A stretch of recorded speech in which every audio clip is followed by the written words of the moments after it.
Joining us now, Jill Jones, Deputy Director of Early Education at Ofsted. Makes rather a mockery of a good rating, doesn't it, from your organisation? Well, sadly, that from your film footage clearly is not good.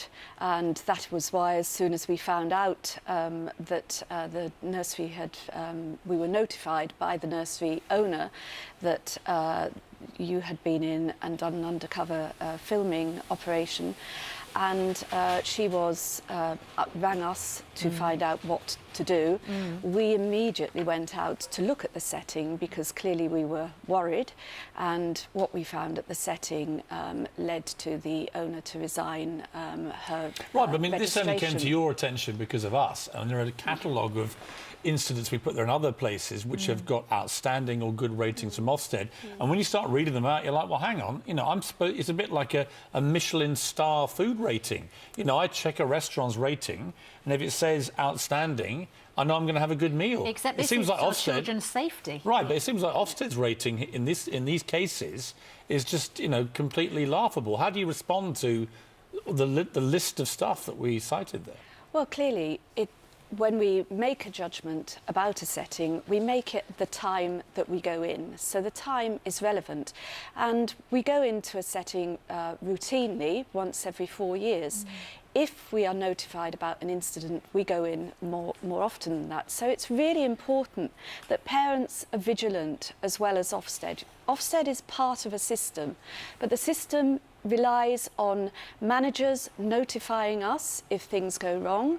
When they go wrong, we risk assess what happens, right, what but hang the on. dangers Isn't it to chicken children. and the egg? I mean, in this particular case, the only background check that our reporter had was, are you living with a paedophile or a criminal? Yes, but that... I mean, that seems to me absolutely outrageous, and yet that particular nursery had a good rating from Ofsted. Why is it left to the managers of terrible nurseries to alert you to how terrible they are? Well, the legislation under which nurseries operate require nursery managers to notify Ofsted if there are any issues, but the responsibility for checking members of staff lies with the nursery manager.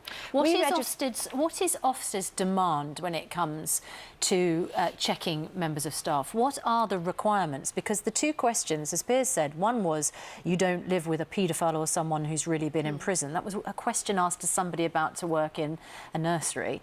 I mean, if they did, I'm not sure, you know, why they would own up to that.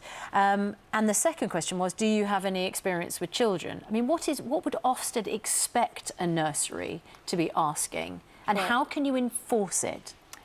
What we expect a provider to ask of its staff is set out in the early years foundation stage framework, and that requires the member of staff to have a DBS check to check that they're suitable, which is a criminal records check. Yes, those are statutory requirements that we then check when we go out on inspection. Which is not happening, as we saw in this case, either with this volunteer or with a member of staff who said that they hadn't been checked in a month. That is why the setting was closed. So, but as we come back to the fact, don't we, that if it hadn't been for this undercover filming, these problems would not have arisen. It seems to be a huge gap between the things that you're requiring of nurseries and the way that those nurseries are being reported or held accountable. Yes. Well, I think we register over 86,000 nurseries in this country, and out of those, approximately 86% are good or outstanding. We rate them to be good or outstanding. That's good or outstanding by your rating, which, as we've just showed, it can be fairly meaningless. I mean, this is my problem. What are you going to do, with greatest of respect to you, what are you going to do in light of our findings, which show an Ofsted good or outstanding rating that you're just boasting about can actually be utterly meaningless? What are you going to do about the system which allows the rating to be so different from reality? What we try and do is to... But what will you do? What we do is train our inspectors as thoroughly but that's as what we you've can. been doing, which hasn't been working. I don't want to beat you up about this, except it's about our children's safety and health. It can't be a more important thing. You are in the firing line because you are one of the senior people at Ofsted. So it's not what you have done or are doing, because that clearly isn't working. What are you going to do in light of our findings to make it safer and make your ratings more accurate? I think it does work in the majority of cases. I think this is an unfortunate case, and you know, I'm not sitting here saying there's not a problem in that nursery, because clearly there was. And there will be other problems out there in nurseries that won't have come to our attention, sadly.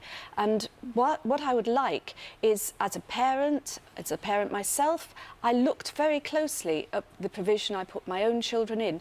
And parents must tell us if they are in the slightest bit worried about anything they spot in their nursery, because as soon as we know, we go out very quickly. Our regional directors are looking all the time at the quality of the provision in their region. Is it now going to be mandatory for every single person who comes in to work in a nursery that they must have a criminal background check? It already is. But it's not happening. So well, the problem was that manager didn't take action when she should have done. But that manager was working under a good Ofsted rating.